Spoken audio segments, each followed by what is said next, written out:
The first tip is to define the purpose of your speech. Ask yourself, what do I want to achieve from this speech or address? It's important to compress your answer into a single sentence and remember what is the occasion, who is the audience, and then test the objective against the content. The second tip is to know your audience. So it's important to conduct research in advance about your audience. Ask yourself what is their level of knowledge, and keep in mind a couple of pitfalls. You can't appear to be too patronizing by talking down to them or overestimate their knowledge. And finally, bear in mind that audiences have a short attention span, so keep it tight and keep it brief. The third tip is to use positive body language. Bear in mind that there are always three ways in which an audience will perceive a speaker.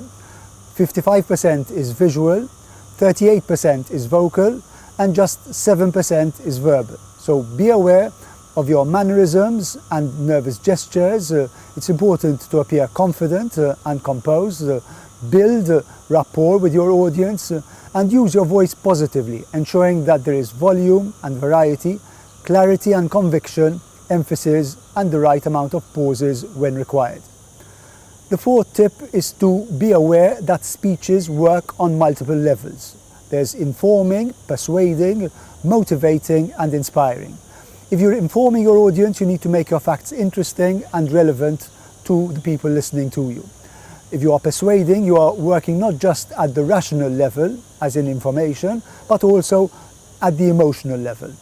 Motivating involves satisfying various audience wants, and inspiring an audience means that you need to show that you feel strongly about your subject while keeping your goal in mind in getting your audience to do something while giving clear direction.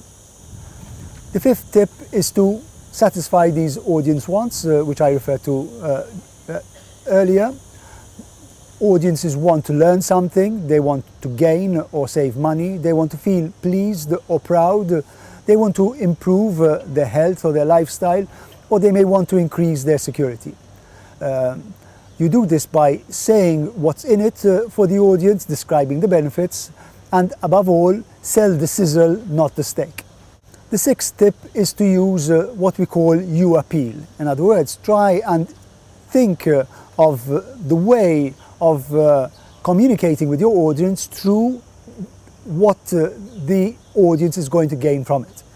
So try and use as many yous and yours instead of I's and we's. And remember that you is the most important word in a speech, we is the next most important word, and I is the least important word.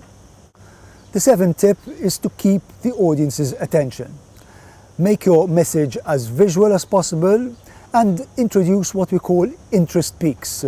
It could be a story, it could be an anecdote, it could be an analogy. An example, introduce facts and figures, definitions, and if possible, humor. The eighth tip is to choose a strategy both to start your speech and also to end it. Now, you can start and end the speech using a question, a quotation, or tell a story. These are three ways which you can both start and end the speech.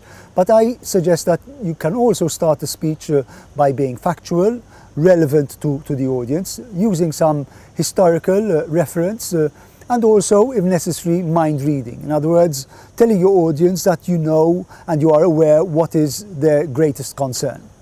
When you end a speech, you might want to end on a summary. You may want to present an alternative, usually something positive, so an either or, but both being positive. And you could also end on an action point and make it clear what you are expecting people to do next. The ninth tip is to build the central message around the theme. So you're building around this central theme. Most speeches would require you to tell what you're going to tell them, tell it to them, and then tell it what you've told them.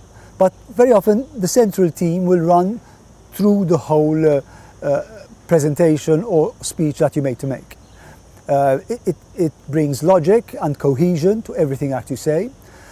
Once you identify these main points, it's also important to link them together by using pauses, link words, references, variety, or even questions. The 10th point is to use confidence cards. The confidence cards enables you to maintain as much eye contact with your audience as possible. What you do with the confidence card is that you divide your script into sections, transfer these sections into the confidence card using your key sentences, and then list your development points, normally 3 or 4, in the text below. And then don't forget to list any exhibits if you have any illustrations, and number your cards on the top right hand side so that you will always maintain the right sequence.